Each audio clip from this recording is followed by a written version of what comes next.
இப்போ இந்த சொத்துக்களெல்லாம் பிடிச்சி தம்பிகளுக்கு எழுத போகிறேன். என் மகனுக்கு ஒரு பங்கு இருக்குது, அதுவும் சரி. ஆனால் எந்த நேரத்தில் யார் என்ன முடிவு பண்ணான்னு தெரியலப்பா. சூழ்நிலைக்கு ஏற்ற மாதிரி தான் எல்லாரும் நடந்துக்கிறாங்க. என்னென்ன சொல்றீங்க?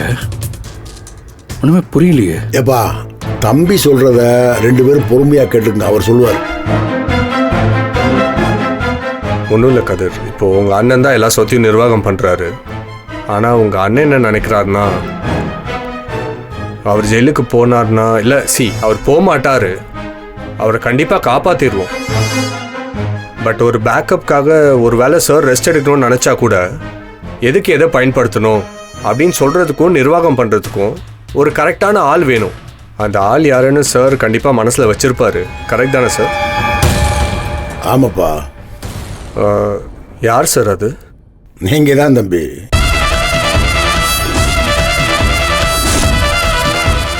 சார் நான் எப்படி சார்? இல்லை தம்பி, உங்ககிட்ட தான் மொத்த பவரையும் கொடுக்க போகிறேன். நீங்கள் எப்போ செட்டில் பண்ணணுமோ அப்போ பண்ணிக்கங்க. பவர் உங்கள்கிட்டே இருக்கட்டும்.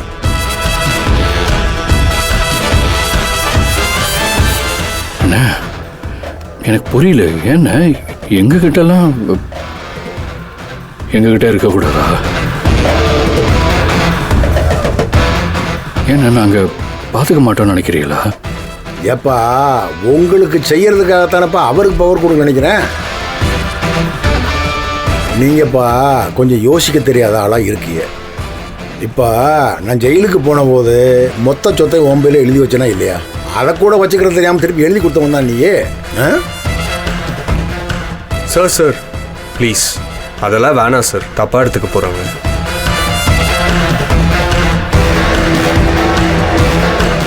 சார் எனக்கு இந்த விஷயம்லாம் வேணாம் சார்.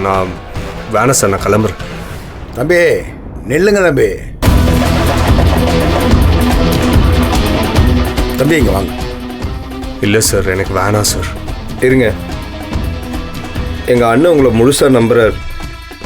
நாங்கள்லாம் அரைக்குறையாக தான் நம்பினோம், ஆனால் இப்போ கொஞ்சம் கூடுதலாகவே நம்புகிறோம். எங்கள் அண்ணன் சொன்னபடியே இருக்கட்டும். இல்லை ஞானம் சார், வேணாம். கதிரும் யோசிக்கிறாரு, கரெக்டாக இருக்காது. எனக்கும் சம்மதம் தான்.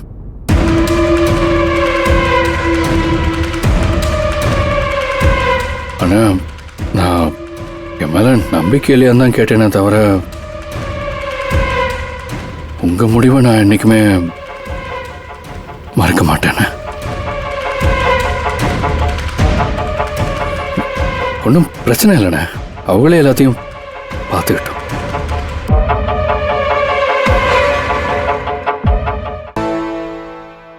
எனக்கு இதில் எந்த மாற்று கருத்தும் இல்லைண்ணே, பார்த்துக்கிட்டோம்.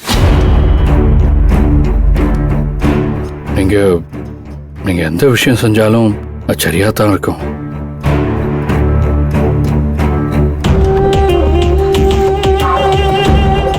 அது கிடைக்கணும்ண்ணே, நான் எப்பவும் உங்கள் கூட தான் நிற்போம். எனக்கு சம்மதம்.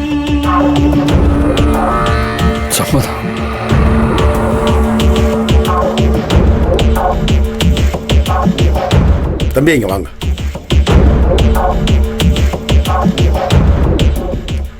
இனிமே நீங்க பாத்துங்க தம்பி, எல்லாத்தையும் நான் உங்கள்கிட்ட ஒப்படைக்கிறேன். நீங்கள் கவலையப்படாதீங்க சார்.